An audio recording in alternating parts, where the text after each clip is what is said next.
Another mini vlog. Kahapon, hindi ngayon. Charot! Ayan, pinagagaya ko na yung mga voice over ng ating mga sikat na Kapampangan na vlogger. At ito na nga, namimili ako ng paninda ko. Siyempre, amiga, na ubusan tayo. Kaya unahin ang negosyo. Actually, may bisita nga ako niyan, di ba? Ang aking tito na matagal ko nang hindi nakakasama.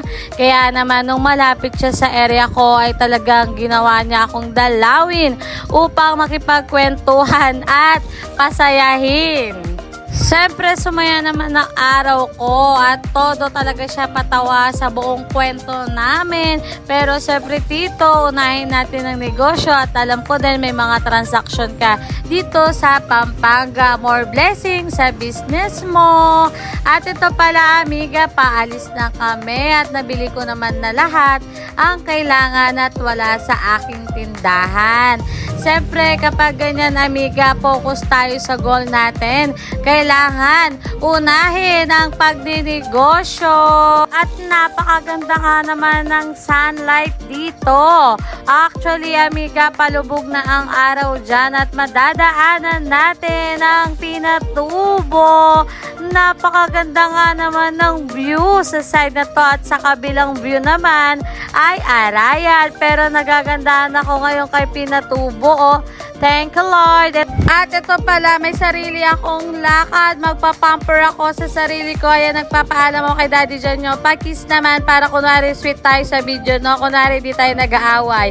O, sige na. Alis na ako, amiga. Ay, shit, nakalimutan ng chinelas. Mali ang chance sa suot. Ayan na, nakapagpalit na ako. Mainit, pero maglalakad tayo, amiga. Dahil tayo ay mahirap pa. Ayun, doon ako maglalakad. Siyempre, vlogger tayo, kaya kukuha tayo ng shot na naglalakad ako sa labas. At ito pala ang outfit for today.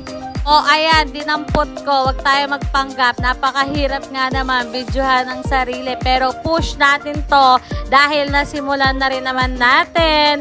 At nandito na nga ako sa kanto namin sa Robinson, Balibago. Ayan nga, todo lakad nga ako. Siyempre, ini-enjoy ko ang bawat moment ng aking paglalakad at pagiging vlogger. Nagbablog po ako. At meron nga isang matandang babae nagtanong kung nakuha ko ba daw ang video ko. Oo, nay, nakuha ko. At ito pala ang System Plus. Dito pala ang aking tambayan kada once a month. Ayan, dyan ako nagmi-me time. Siyempre, amiga, alagaan pa rin natin ang sarili kahit tayo ay busy. Bigyan pa rin natin ng kaginhawaan ng ating mga buto at laman. Kaya magpamassage tayo. Ayan, papasok na ako sa loob. Actually, regular customer na nila ako dyan at kilala nila talaga ako dyan. At meron sa akin isa lang ang naghihilot dyan. Lagi ko nire-request. At napakabait nga naman nila dyan. At ito pala, tumitingin ako ng rate. Ayan ang rate nila. Kaya punta na kayo. At ito na nga, amiga, nagmerienda muna ako sa Robinson, Balibago kasi nagutom ako pagkatapos kong magpahilot ng katawan. O sige, paalam na. Like and share na lang po. Salamat!